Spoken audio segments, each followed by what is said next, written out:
The power of intuition, or as they say in Icelandic, Innsæi. That is today's show.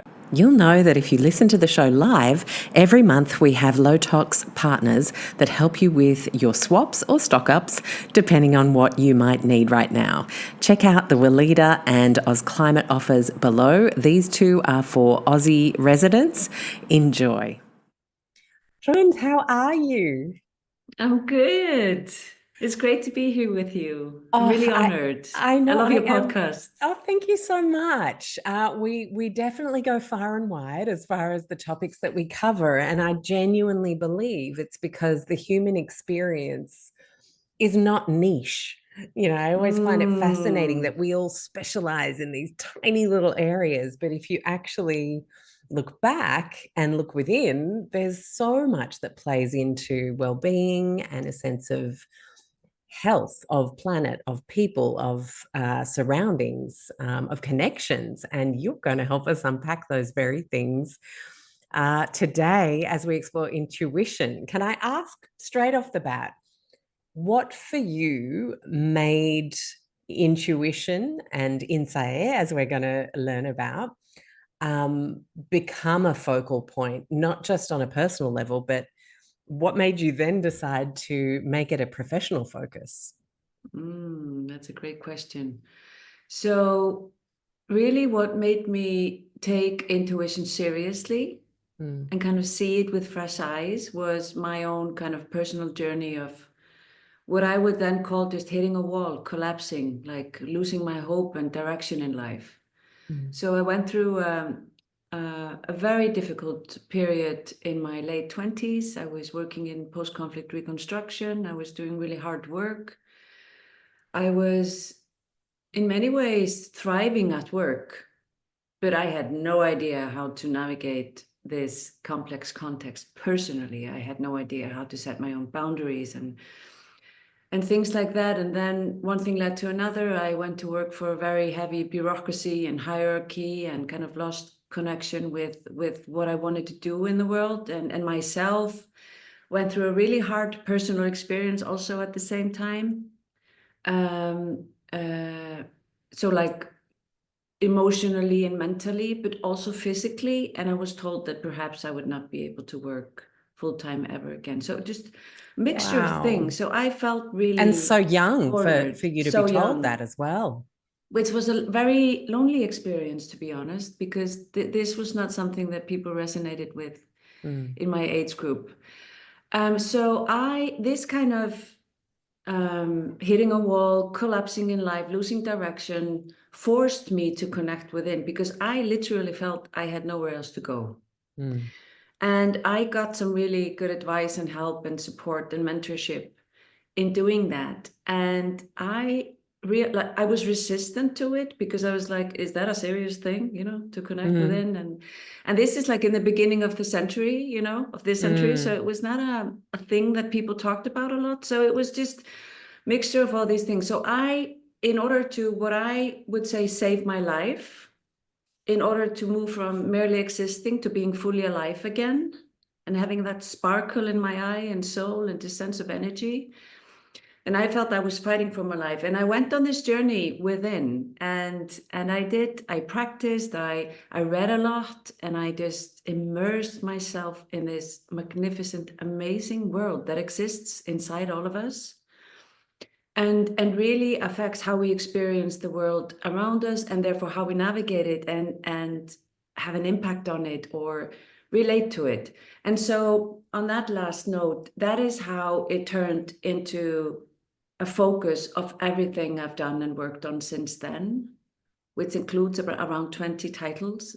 I've chaired innovations funds, I've led sustainability centers, I've built education programs, I've made a film, I've made artwork, like different things. So it's always, I just going through that experience in the middle of a very bureaucratic, heavy organization with which the United Nations is, that I was working for at the time, made me reflect on the world that I lived in and how I'd been educated and grown up. And I thought to myself, honestly, like, we've created systems around systems, around systems, around systems, around systems. We've Yeah. complicated things so much, and it just feels like I wanted to get in touch with the real life, real world again, with people and the planet, and just kind of, I felt we were very disconnected. I guess that's what that has become my mission since then. And I think, just on your question about why intuition and why the inner world, that is, the reason is because systems don't change themselves.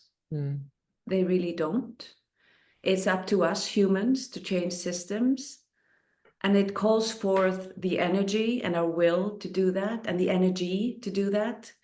And so I've come to the belief, the conclusion that intuition really is fundamental for this kind of endeavor and for our kind of way of thinking around these things, because we've also kind of avoided intuition for a very long time.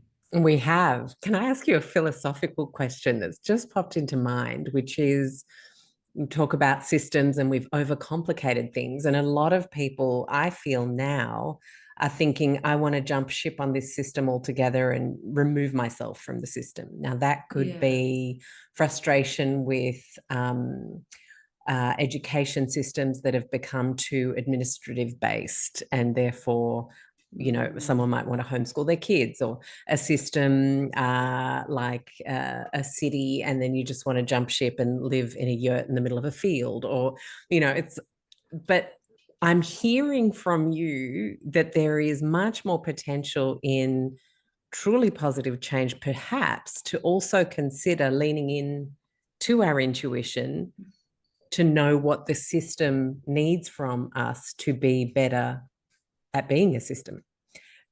Yeah. I just wondered, So this is a that something? this is a beautiful reflection. So just to kind of add to that, and in an attempt to respond to that somehow, I think what you've just said brings me to this innate understanding that we need to be deeply connected with ourselves in order to be able to connect with other beings, other humans, and the world around us. If we are unable to deeply connect, it's very hard for us to be moved by other beings and the world around us, to be informed by what's happening, and to really take in all that information that comes with it. So when people, and also just to unpack a little bit, what does it mean to remove ourselves from systems or something that is mainstream or something that we don't believe in anymore? Because I think that to step back and take a look from a distance, it's a very healthy exercise to do in the world today. If we talk about moving away from something in a sense that we're feeling apathy, lack of agency, we feel helpless and powerless, that's not a good place to be in for anyone. It doesn't keep the circulation system of our soul and spirit and intellect circulating and going, you know, so that's not a good place to be in. But there's another way of stepping back and like, I want to move from this place to another place and see what happens if I put new seeds into new soil, and I want to see and I want to attend to what comes up from that. Then maybe what you're doing is creating a new context outside the very charged environment that you don't feel like has much hope for you. Do you see what I mean? So I think that's interesting to think, what does that mean for the people listening now? Like, is the feeling of wanting to just retreat and flee? Or is it this curiosity that is, you know, lit up by that reflection to really think about, so how could we do things differently? Because the minute you move from one place to another and you start to connect with the people and the environment and the community around you, and if you're open to connecting, like open to receiving, not just being especially in this deliberate and planning, polarized world, we actually have to be open to hearing we each need to other's be open. stories. Yeah.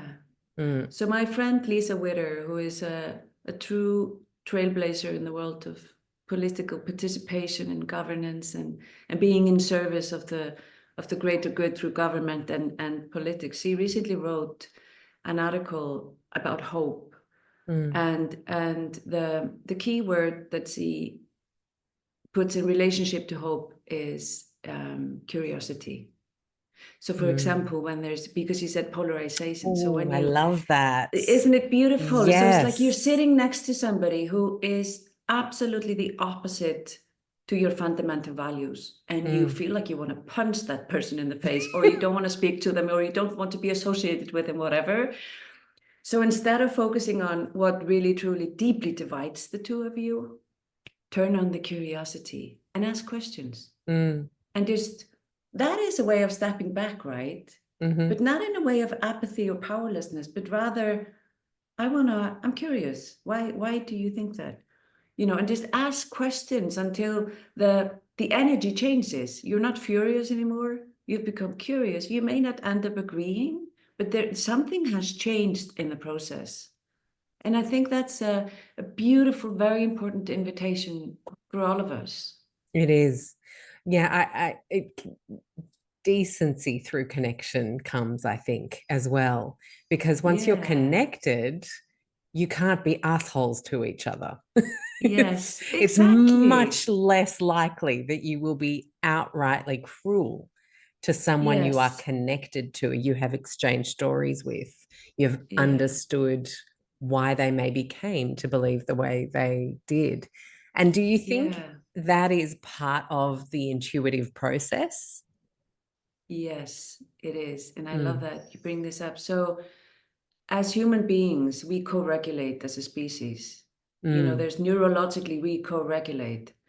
So what you're describing is also when you are physically in the same space as another person, or you are deeply trying to connect online like we are doing now, we co-regulate. So you show up with everything that you are, and I'm not just judging you or seeing you from a distance as a name or you know, a face or a job title or whatever. We are co-regulating physically. So there's so much that goes on unconsciously every second of every single day in our lives. And the stuff that's going on unconsciously is, you know, it lies in the word, it is unconscious to us. So we are only aware of about, you know, scientists say, you know, less than 1% to 5 to 10%, like a very small proportion of what's going on between the two of us and the many of us in the same space. We are not focusedly aware, or focused attention is not aware of all the things, the signals that are going on. So to your question about intuition, how does intuition help us navigate that? Intuition is the productive processing of unconscious information that can help us take better decisions and actions and better understand what's going on. So to put this in a slightly different format, we are picking up information, sensory data with all our body every second of every day. Most of this is unconscious to us. However, it still directs how we think and act and navigate and perceive. So tapping into that source of rich information, we can't do that without aligning with our intuition. That is our gateway into all this information that's coming our way and sensory data that's coming our way every second of every day. So it feels like there's therefore a difference between impulse and reaction and intuition. It feels like, emerging from what I'm understanding, there's a big divide, and one is not helpful, can often be harmful. And the other might actually be much more constructive for long-term happiness and peace and prosperity. Yes, this is another great question. So let's just step back a little bit and think about intuition. So when I write and speak about intuition, and the reason why I do it is because I'm always focusing on a well-honed and harnessed intuition. So it's like a muscle that you practice. If you don't pay attention to it, it's always working. It's always doing its stuff, but you're not aware of it, and therefore you're not the steward of your own attention or intuition. So a well-honed and well-harnessed intuition is different from instinct. And it's also something that we need to take the responsibility to discern to the extent possible what is a good intuition from biases and fears and maybe impulses that are going to lead to something that we will deeply regret. Or also discern it from wishful thinking, so just to be grounded is really super important when it comes to harnessing the muscle, like practicing the muscle of intuition. And just to maybe add to that, the what I find as a very useful distinction between intuition and instinct, and that is that instinct is something that's hardwired into our DNA. It's the reason why our face deforms when we bite into a lemon, because it used to be something that threatened our lives, like way back in time. But intuition is something that develops over time. So how we immerse ourselves in the world shapes our intuition. So intuition is informed by the environment that we are in, by the knowledge that we have, by the experiences that we go through, the expertise. So it's the same intuition that enables us to live life fully and well, like you mentioned. It's the same intuition that helps us make the greatest discoveries that humankind has ever made. It's not a different intuition. It's the same source. It's that fundamental to our intelligence and our well-being. And I think that's part of the myth busting that we need to be going through now, to really honor what that means. Absolutely. Because the latter is hard and the former is soft, right? But they are the same. They are the same. Okay, I'm getting it. And you mentioned it's a practice, it's a muscle, we're cultivating it. What does that look like? So let's just say I arrive at intuition school, it's day one, and you're my teacher, and you say, okay, class, today we're going to focus on this. Where do we start? So yeah, great question as well. So we start with self-awareness always. So just connecting that to what we've talked about, intuition is always there. It's a very big part of our intelligence and way of navigating. It's fundamental to it. It's up to us to tap into it and harness it. That's one thing. It's absolutely up to us. It's optional, we can go, basically, it's optional. Is what you're saying. Yeah, it is. Yeah. You can go and ignore it entirely. Exactly. So you can go through life like in a fast pace, like you described. You can also just go through life relatively numb and zombie-like and just disconnecting, and you just do your stuff. You cope, you show up where you're supposed to show up, but the ripple effects you have on other people or your own life are very, very vanilla-like, So self-awareness is the first thing.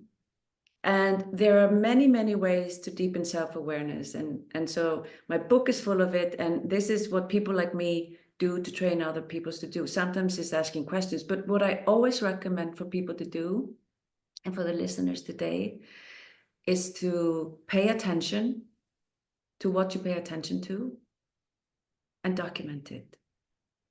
And let that sit with us for a while, because there's a lot of distraction around. Things are happening super fast. There are the information flow is immense. Some people experience like storms of information. So we pay attention to many things throughout the day, but do we pay attention to what we pay attention to, and with all our senses? That's a whole different layer. Yeah, wow. Once you get that, once you practice that, you start to experience the transformative effect that has on your being and how you navigate, and the center of gravity from where you come from. When you speak to people, when you interact and navigate, yeah. So question, given information overload, and I often think about this modern world where, peel a few centuries back and we would really only have known about what was happening in our little tribe and town and wherever we were roaming or setting up camp. So much happening in the world, and we're bombarded. And when things are happening, like even currently, because there are heightened political tensions that seem to be popping up left, right, center, rises in authoritarian styles of government, and it So if you raise your awareness on what you're paying your attention to, and it is 100% things that, at least for today or the next month, are completely out of your control or influence, what does one do there to navigate back to? Is there a more useful intuition once we've recognized that? Well, I mean, our intuition is our intuition, but is there a way we can come back to a more centered intuition from which we can act rather than from which we can worry? There, Yes, that's what I was trying to get at. absolutely. Yeah, that's a great way of framing it. So just to keep the thread that we're on, so pay attention to what you pay attention to and document it. What that means is keeping a journal. Like literally keep a journal. Like I used to say, like, it's okay if you want to speak into your voice message or whatever, but now I'm just like, no, keep a journal, because it's the the writing with science your of the hand, it's, writing. yes, it's the alchemy 100%. of what happens then. So I really, really recommend it. And we need to be very disciplined. We need to be very conscious or intentional about harnessing intuition in today's world, exactly for the reasons that you mentioned. So what happens when we journal? Why is that so important? When we journal, there are different ways of journaling. We can go into that later if we want. But when we journal, we put down on the paper what it is that is already happening and swirling around in our minds, but we are most of the time unaware of. So we put that down. Clarity starts to form in our mind. What happens as well is that we start to notice recurring patterns, recurring thoughts. We start to notice what it is that we spent our energy on. And that is something that we may look at and choose not to spend more energy on this ever again. Or like, that's a good energy, that comes from this. The reason why I talk about attention is because our attention is a super scarce resource. It is so scarce, and given the noise in the world, but also inside our heads, it's even more scarce. So it's our most valuable source. It's our most valuable resource as human beings, because how we pay attention to the world informs the world that we live in. It creates the relationship that we have to the world that we live in. So keeping a journal about how you pay attention to, like what you pay attention to, is a very powerful way to start to hone your intuition. And when you start writing, and when you know the things that you need to discern from intuition, like biases, fears, wishful thinking, prejudices, and stuff like that, that when you write about it and document it, you just see it from a distance and you think, oh my goodness, this is what it looks like. So you start to get to know how your intuition functions, how it goes through the day and how it informs you. And then you're able to start to be the steward of your own attention and your own intuition. And you also document that, and you start to reap the benefit, and you understand why it matters to be aware of how you pay attention, how it informs your intuition. And then your intuition starts to grow. And like I said earlier, it's the productive use of unconscious information that helps us make better choices and decisions. It really, really does. So this is what science shows us, but this is also what like timeless wisdom shows us. But what I think is just kind of to underline it for this context and today's world, because you mentioned the political environment and the geopolitical dynamics and the economics of it all. It's just so important to emphasize that intuition, the way that I'm talking about it, always has to do with a well-honed and well-harnessed intuition. Let's not confuse it with a leader or a dictator who just says something from the top of his mind without thinking. Intuition is not without thinking in that sense. So intuition is something that is brewing and making connections over often a long period of time without us being aware of it. And when it comes to the surface, from the sea within, when it comes to the surface of our conscious mind, it comes as cues to us about what we think about something and how we might want to consider to make choices. and you know, sharpen our direction in life. Mm-hmm. Wow. And so I often think, I'm just going to put myself out there, because Go on. something that I often have brew inside me. I did a liberal arts degree, majoring in political science and modern languages. And one of the subjects we did was media, and we had to always, one of our assignments for a whole term, any subject we spoke about, we were always given 6 or 7 newspapers, and we were asked to grade them from left to right and every shade in between. And it was one of the best subjects I could ever have been made to do in the human experience, because I see things from multiple perspectives. I'm just not a black and white thinker, never have been, especially not since that incredible education. And so I often find my intuition is pulling people towards their overlaps rather than picking camps and trying to fight over our differences. And it's such a strong intuition. And I sometimes struggle with whether it is like almost a traumatized child in a violent home kind of vibe, like let's just stop all the fighting, which, by the way, I wasn't, but I'm just kind of creating a metaphor. I wonder, is my obsession with our overlaps because I actually have a problem with anger and people fighting, or people having big, strong, different polar ideas? Or is it an intuition that has to be a better way for the world to be, and for us to all realize we all connect like a web, and some of us connect here and other people are connecting there. So these two people might not connect, but because you're connected with those two people, then there is a connection.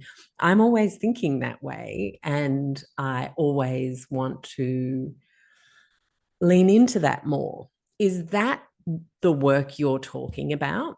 How to continue to hone that rather than think, oh, but eventually I'll have to take a stand and join a camp. Like, I mean, you know, authoritarianism is never cool. Like that, I can definitely strike off as, but everything in the middle, I genuinely believe we have far more in common than we have different. And so we're all thinking things right now, living in this modern world and having this experience of everything we're seeing. Is it important for me in that example to continue to sharpen that? Is that what you're saying? If we really recognize, gosh, you always keep coming back to where we overlap. Like, does that mean there's something actually bigger there that I need to start working on? And is that a kind of example that people could use to start thinking about what comes up for them? Yeah, that is so insightful. Absolutely. So intuition gets how everything is interconnected. Intuition is about cross-fertilizing. It's about flowing. It doesn't like, it didn't create the silos and boxes around knowledge and groups. It really, really gets how everything is interconnected. And it's absolutely very unclear where I end and you begin if we look at intuition through the lens of neuroscience. So it's so true. So what you also described there, when you were looking at the different newspapers, you know, and ranking them and seeing different ways of speaking about the society that we live in, that is also something that is a very important part of intuition in our intelligence, and it has to do with critical thinking. So it's, on the one hand, what you're doing is you're looking at something from different perspectives. It gives you a different overview of the possibilities out there. And when you constantly look within through that process, you are sharpening your intuition and your inner compass as you navigate that. You are better able to understand what you think about things and honoring the different perspectives. So that is something that's very important, because for people listening, intuition, like when we look at the greatest discoveries made by Nobel laureates, the way that they were able to come up with their big leaps was their ability to jump from micro to macro, from deep analysis to intuition, and back, like switch between the two. That is also what we sometimes talk about as being mental agility. Mm. So it's super important. And, you know, research on intuition also shows that, like, according to one of those books, I mean, it's one of those researches, but it's like certain specialized groups, such as lawyers, I'm sorry, lawyers, you're not all the same. They tend to No find it judgment. harder. Yeah, no Yeah. judgment. They tend to find it harder to make connections from one domain to another. Mm. In other words, they tend to find it harder to cross-fertilize one type of knowledge onto a new context. It doesn't mean that Well, they're not into... they're genuinely trying to argue a case Yeah. and win. So it's Yes. almost like they have sharpened their mind to avoid seeing how any other possibility would be correct or even plausible. Yeah, so exactly. So there's just that kind of, you know, regardless of lawyers or else, but like I think we also all have it in us. It's like, what is the value of translating one expertise, knowledge, whatever, onto another context? There Yeah. is so much value in that because it helps us understand the world better in different perspectives. It also just broadens our minds and perspectives and gives us more food for thought, and you know, our minds become more creative. That's curiosity as well. So again, just going back to the first reaction to your beautiful insight is intuition gets how everything is interconnected. It navigates that way. It helps us think more critically, which is very counterintuitive to what many people think. There's another layer to that because you also painted a picture of the world that we live in. You know, there is so much going on. We have so much information. So we have all the information we need. We have arguably the resources that we need to do what's right, you know, for the greater good and stuff like that. So another reason why intuition is so important today, it always has been, but particularly today, is because it's not about knowing so much like it used to be. It's about how we are able to synthesize information, to recognize patterns, and in order to see the big picture, our place in it, and how best to find solutions or navigate or build houses, whatever it is. So that is another thing that intuition really brings to the table in a super important way. And so when you said counter to what some people might say or think, is that because we think of intuition as, oh, that's just you being emotional? Or, you know, like we confuse it with being too heart-led and not using your head enough? Yes. So exactly. So, you know, one of the things that I found very like one of my discoveries, so to say, in the last 20 years is that in order to reason well, you need good intuition. And as we're all very excited about innovation, it drives today's economies. There isn't much innovation if we don't use our intuition. Yeah. So if we think, like, if we go on the other, like, opposite, if we think only mechanically, if we think only rationally and analytically and in silos, we are not going to come up with much new. We're going to be able to plan, we're going to be able to organize, and these are all super important things. But it's all going to be based on what we already know. Yeah. What we already know and what we've done in the past is not necessarily fitting for the times we live in.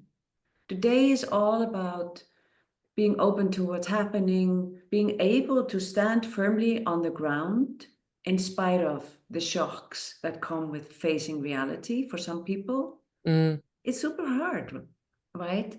And we can't do that just by analyzing or by rationalizing what's happening. It's really, we need to come back home to ourselves, inside our bodies, the whole intelligence that we have, all the range of it, and combine it together.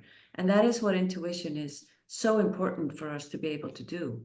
And that's why I keep repeating, and I just find it so super important to say, intuition is not just a small part of our cognitive abilities. It's fundamental to our intelligence. And yes, its home is very much in the whole body. And intuition understands that the brain is nothing without the rest of the body. The brain is collecting signals from all the senses, and And our nervous system is super important in the way that we interpret information coming our way, or sensory data. It's all an ecosystem. Yeah. So our intelligence is an ecosystem. Our bodies are an ecosystem. It's not just like different compartments or drawers with different organs. It's all interconnected. And we as humans are ecosystems within ecosystems within ecosystems. Yeah. So again, everything is interconnected. How that changes the tools that we use to navigate is profound, and it has a lot to do with intuition, because intuition works so well in uncertainty and in our ability to be open to the unexpected and best prepared for it. Wow. Oh, there are so many questions I want to ask you now. My goodness. So I'd like to ask you a question about intuition and when we feel like someone is cut off from us. Like we want to play the interconnected game. They do not. And they are hard, cold, maybe evil or seemingly so. Obviously, I think that gives us a clue as to how out of touch with their own intuition they are. What do we do in those situations? Because I'd imagine when you're helping leaders through conflict resolution and really big top line stuff, you must come to these situations and think, well, we got a lot of work to do with this one. Like, yes. What happens there? Yes. So this is both a very common challenge that we all have, and it's also a rare challenge in certain cases, but it's a very important question. So I would always say, for anyone, whether you're a leader or you're just but you're a family member or a friend or you're in a workplace, do the work as much as you can to be well aligned and centered in yourself. To know what it means to be aligned with intuition and having a well-honed intuition. And that also includes knowing why it's important to sleep well. It's also the things that we all know, like water, sleep well, good nourishment, but also the mental agility and in navigating a hard day that's in front of you. So that's one thing. Another thing that I would recommend when you're faced with a person like you describe is curiosity. Try to approach that person from a different angle, but with ask that person something come from a place that's genuine curiosity. That's another thing. Be very centered in what that means. If you're pretending, that person is very likely to spot it. Then there's another layer to that, and that is sometimes when we are changing and transforming systems and communities and trying to navigate certain things, sometimes it's helpful to understand what the people are that we can possibly get on board, and who the people are that we won't be able to. And how we approach that group of people is sometimes it's useful just to honor them, show them respect, not to try to convince them. But once you've mobilized and you've activated a community of people who want to do something, and I'm assuming it's for the greater good or it's something constructive and positive, then the group that's very much against what you're doing is not unlikely to come on board, because they want to be part of that journey and that project or that outcome. But sometimes we can't approach people. Sometimes the wall is really there. And in those cases, we may want to take a conscious decision of letting go and deciding to spend our time and energy with things that are moving instead of being completely stuck.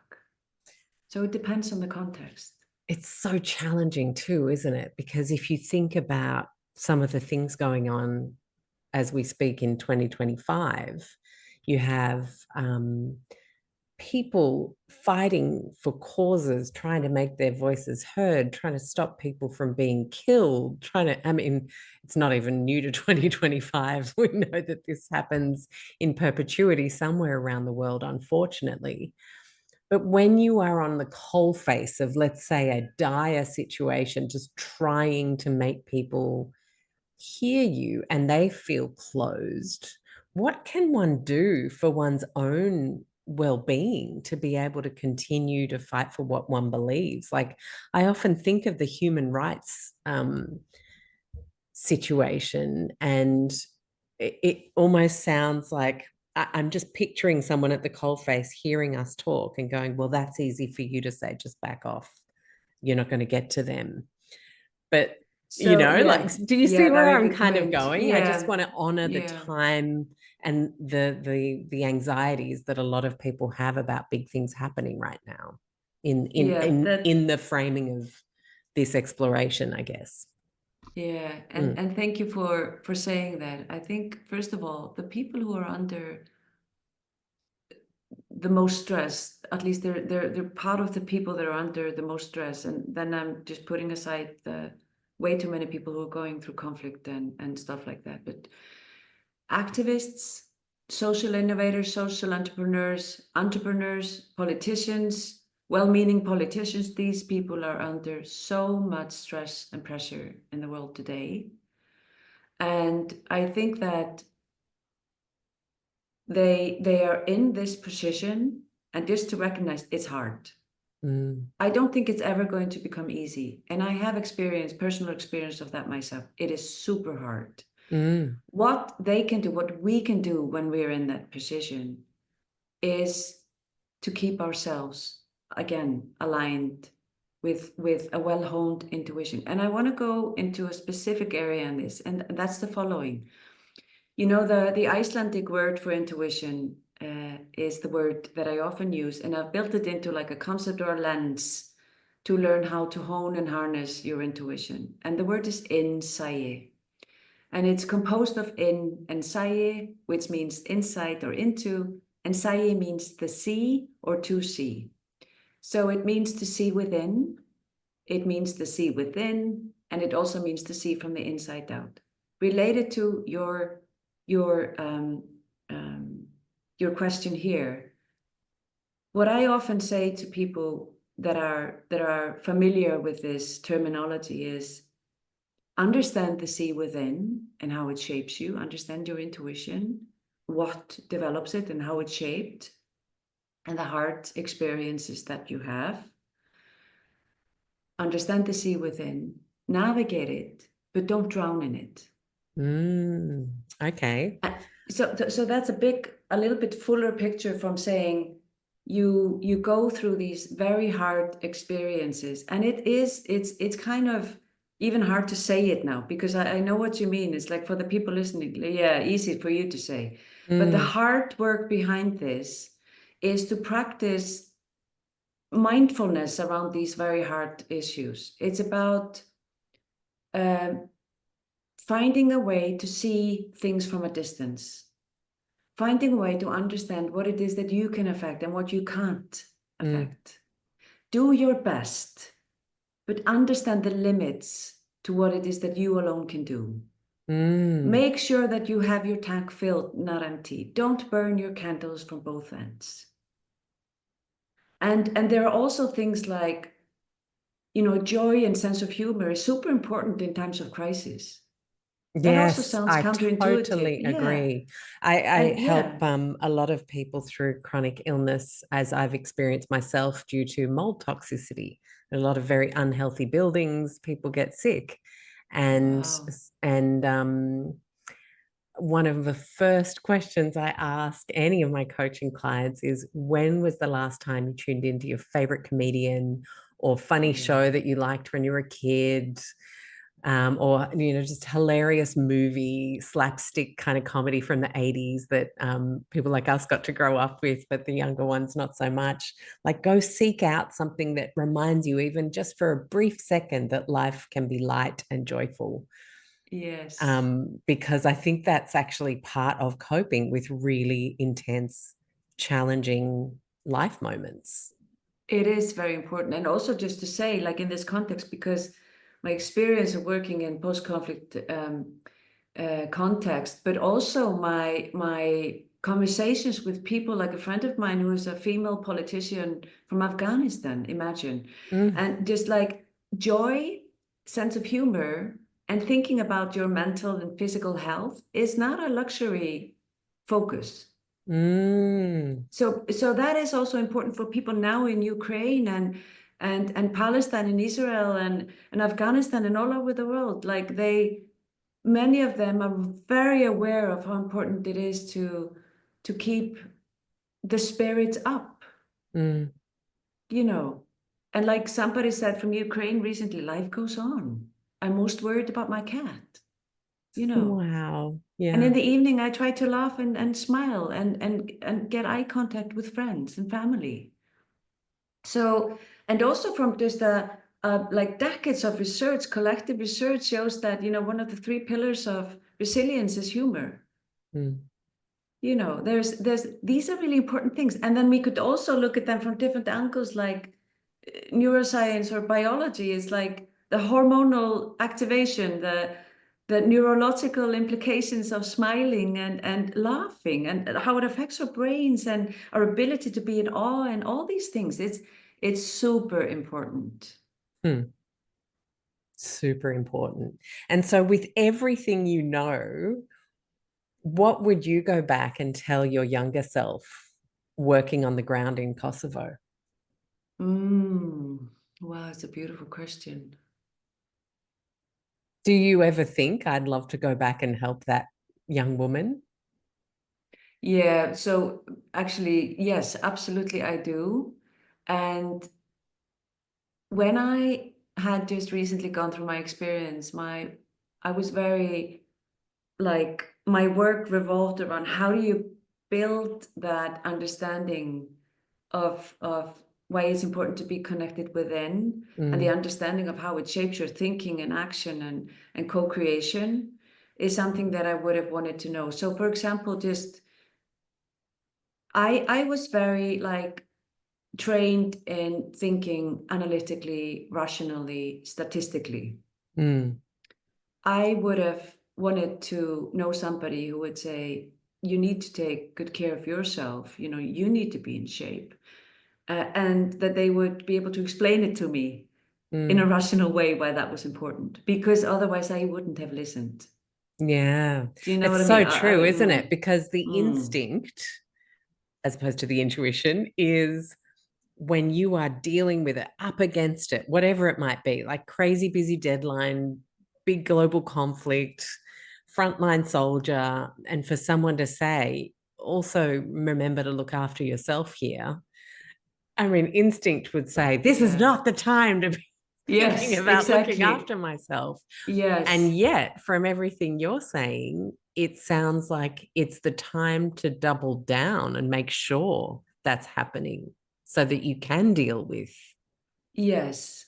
The thing is for that is like, because I understand, and even today I've been doing this, like thinking about this and working on this for over 20 years. Even today I find myself being in the middle of a storm and just like, you know, we got to do this and just like go on and just not stop. There are ways in how we show up. So we can even decide, like for anyone who is in that situation, whatever the role is, practice being aligned and present. And make sure you understand what that feels like in your body and that you remember it next time you need it. And you do this with journaling and documenting and really like putting it down on a paper that you actually remember it. So in the heat of the moment, you shift your center of gravity, or you make sure that you are situated inside yourself in a way that the circumstances don't drown you. You don't lose your eyesight and, and the hearing, you know, metaphorically, because of the noise around you. You know what you can do and what you can't do. You know, you understand that there are limits to, So I feel like by cultivating our intuition, raising our self-awareness and seeing within and seeing the sea within and seeing from within outside, all of this amounts to us actually being more effective. Yes, absolutely. At the things we care so deeply and passionately about growing in the world. Yes, absolutely. That is so well put. And so more effective, with it comes more ease, clarity in thought. Once we gain clarity, that this we have so much more energy. It's a very different way of being. Yeah. And so yes, it's so true. So it's like how we show up, and that kind of being in, like, filling up the moment with your presence with others makes you much more effective than when you scramble through many moments, like semi-present. I think if people just think about it for themselves, they will feel it. They will know what that means for them. It's not a far-fetched idea. We all know this, you know.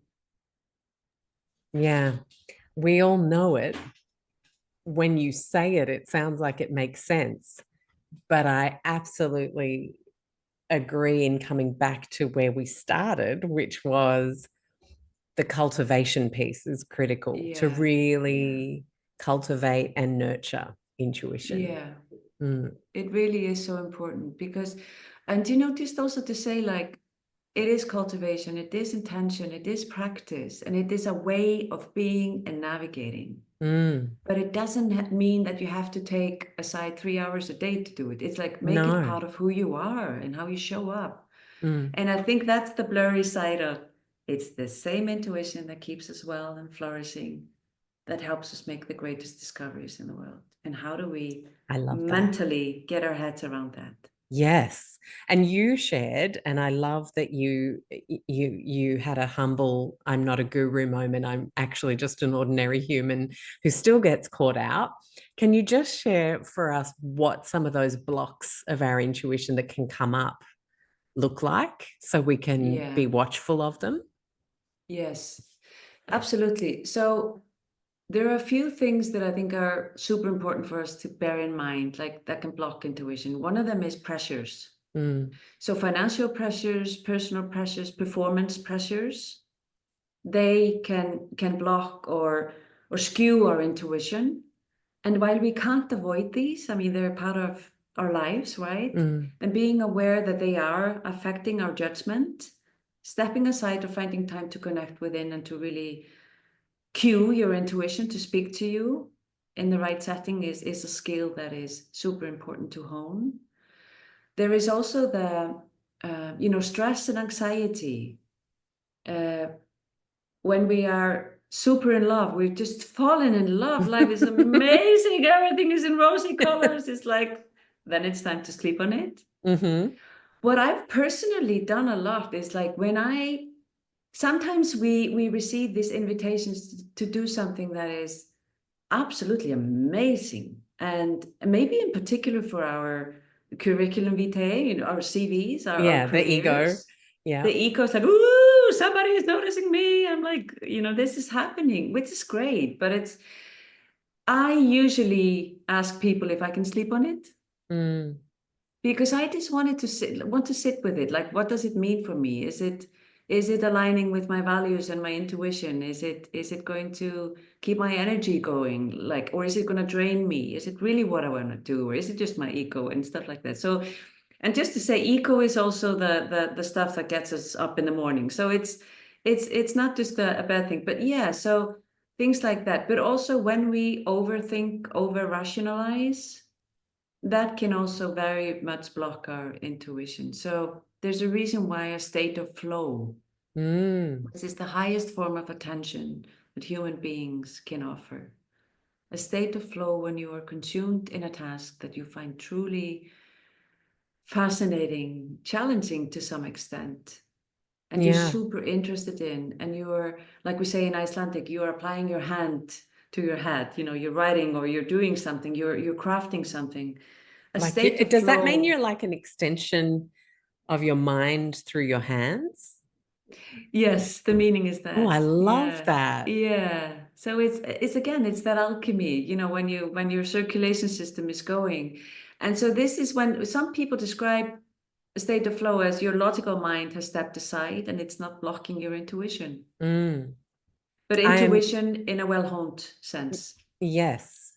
It makes me think, it really illustrates one of the gifts of neurodivergence. I have ADHD, and When I am on a streak, on a thing I'm interested in, there is no ceiling, there is no space and time. There is just amazing, an incredible sense of flow. And then I could be doing something completely different 2 months later.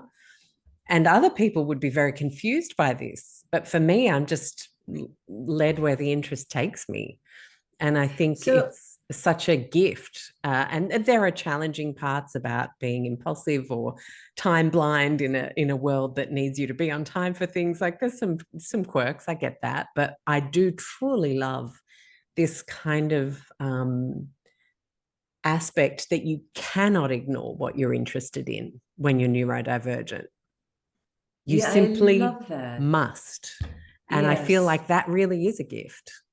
Yes, it really is. So I recently got this question about neurodivergence and intuition, and I was hesitant to reply to it because I haven't read the literature and the research behind it. But you've just given us an amazing example of the superpower that it is when you understand how it unleashes your intuition and insight into something, and you know, because a lot of people like find it really hard to be that present with themselves. Yeah. Around issues, and that's a very hard place to be in when it's very like when it's repeated and again and again and again, and you feel like you can't, everything you start you can't finish. So it's that kind of tying together, you know, the mind, heart, and hand in order to reach that state of flow, to get stuff done, and it's just so energizing, isn't it? Yeah, it really is. And so Yeah. you've obviously worked with so many people of all walks. Can you share a story of someone who you began working with where you saw a transformation occur in the way they were being and showing up? Yes, absolutely. So the story that comes to mind is, and I've shared this before, but it's just such a beautiful story of a dear friend of mine whose name is Andrik Sala. Today he's a National Geographic explorer in residence. He uh, he loves the ocean. He grew up in Spain by the coast.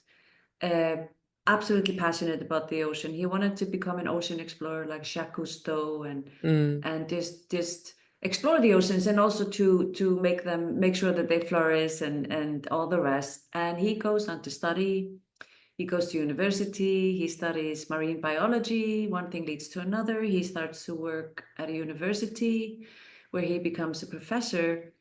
And after 7 years of being a professor, he just wakes up one day and just discovers that he feels like he's writing the obituary of the ocean.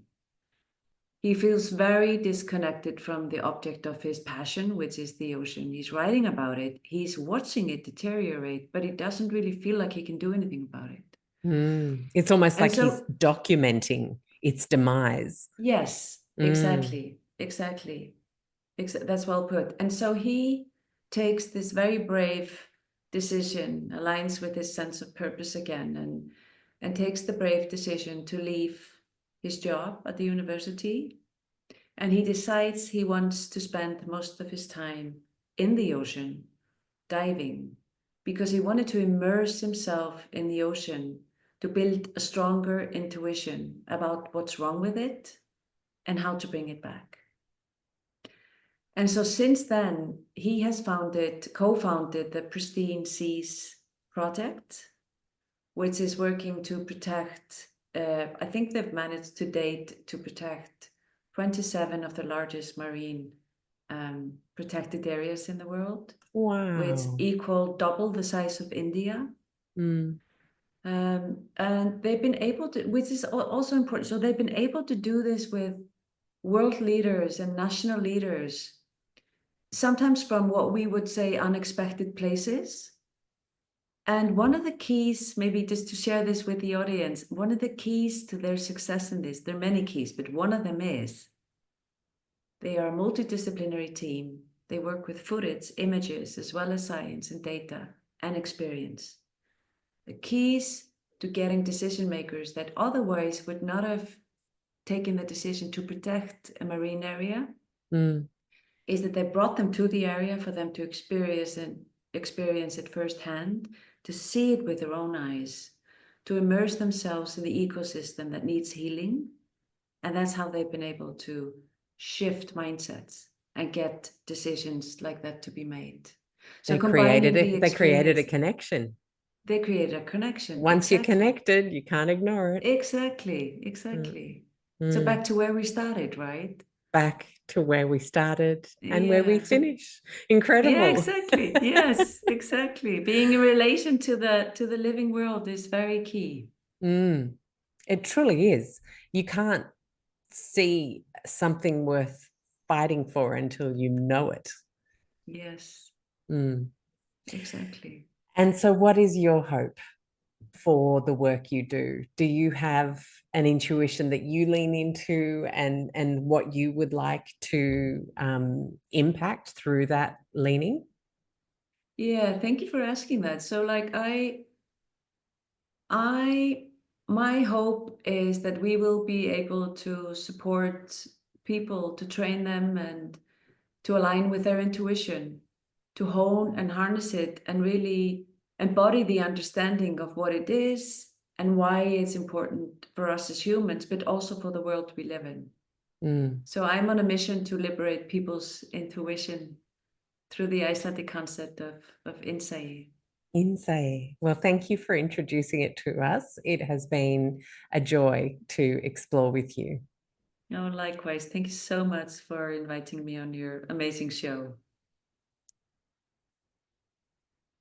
I hope you loved today's show as much as I loved bringing it to you. I want to remind you that if you are someone who craves a low tox community that is judgment-free, full of empowerment, has health professionals and building health professionals that can support you, as well as me in there answering questions multiple times a week, I want to invite you to join the Low Tox Club. For the price of less than a cup of coffee a month, you have an annual membership for $49 Australian, so it's about $30 US or euro, that allows you to have a member masterclass every single month with a health professional or global expert from the podcast, where we have them to ourselves for an hour to ask questions and deep dive further. You have the beautiful supportive chat group. You have Q&As with me answering questions. We read books and talk about them and a whole bunch more. You can head to lowtoxlife.com, hit the Explore tab, and join the club is the very first option on that list. Of course, we have over 10 evergreen courses that you can jump into anytime, whether it's navigating everyday low tox swaps with our Go Low Tox signature course, whether you have kids and you're wanting to know how to best support them with our Low Tox Kids course, whether you're planning a family and looking at a healthy low tox preconception journey, reducing inflammation, especially the chronic kind, with our Inflammation Ninja course, many other courses. You can again head to lowtoxlife.com, hit the courses tab, and you'll see all of the options, which includes a business course, my Low Tox Method program. A lot of people don't know, but I was doing a lot before starting Low Tox Life in 2009, and I was a business consultant across hospitality, health, retail, and cosmetics. I have been in business consulting for a very long time, so I absolutely adore helping people move into the low tox space or develop their low tox businesses. So that's a way I can support you. And then, of course, there's our wonderful social media communities at Low Tox Life on Instagram, and of course, the website with over 250 gluten-free recipes, blogs, downloadable PDFs to help you navigate wanting to get rid of synthetic fragrances in your school or office. I could go on. So head to lowtoxlife.com, see what takes your interest or fancy, and thank you so much for being a part of our podcast community. I love reading your reviews. I appreciate every follow and subscribe, and I want to just remind you to finish off that if there's anything you heard that you found interesting from a medical or scientific perspective, it is intended as education only. Please always chat to a health professional who knows you and your situation best. I'll see you next week. Bye.